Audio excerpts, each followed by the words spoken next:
بسم اللہ الرحمن الرحیم۔ تو حضور نے واپس آتے ہی آپ دیکھیں گے کراچی میں ایک مفتی صاحب ہیں، اللہ تعالیٰ ان کو ہدایت نصیب فرمائے، ہر سال رمضان المبارک میں بیان کرتے ہیں۔ میں 3 سال سے ان کا بیان سن رہا ہوں، ساتھی لا کے سناتے بھی ہیں۔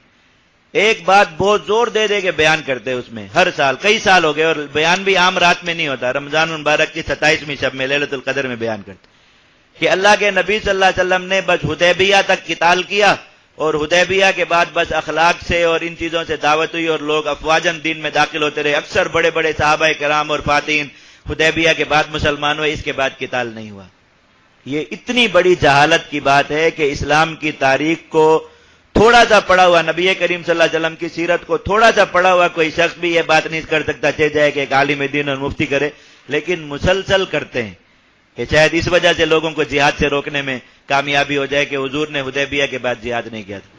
نبی کریم صلی اللہ علیہ وسلم کے غزوات میں اتنا بڑا غزوہ ہے غزوہ خیبر، یہ حدیبیہ کے بعد ہے، فوراً ہے 1-1.5 مہینے کے اندر۔ اور اس کے بعد جو سرایا ہیں، جو لشکر نبی کریم صلی اللہ علیہ وسلم نے روانہ فرمائے، آپ نبی کریم صلی اللہ علیہ وسلم کی سیرت میں سن 2 ہجری سے لے کے سن 6 ہجری تک کے سرایا کی تعداد شمار کریں، اور سن 6 ہجری سے لے کے سن 8 ہجری تک فتح مکہ اور حدیبیہ کے درمیان کا جو 2 سال سے کچھ کم کا عرصہ ہے، اس میں سرایا کی تعداد شمار کریں، اس عرصے میں سرایا سب سے زیادہ حضور نے روانہ فرمائے،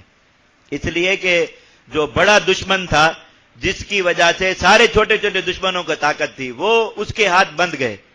تو حضور نے ادھر لشکر ادھر لشکر ادھر لشکر ہر طرف لشکر روانہ فرمایا کہ ان چھوٹے چھوٹے سب قبیلوں کو مسخر کرو۔ اب مشرکین مکہ بیٹھ کر صرف تماشا دیکھ سکتے ہیں۔ آج مسلمانوں نے خیبر فتح کر لیا، یہود کی طاقت ہمیشہ ہمیشہ کے لیے ختم۔ آج بنو مستلق کو فتح کر لیا، ان کی طاقت ہمیشہ کے لیے، آج فلاں کو فتح کر۔ اللہ تعالیٰ نے صحابہ کرام کو دکھانا شروع کیا کہ دیکھو یہ تھی فتح مبین،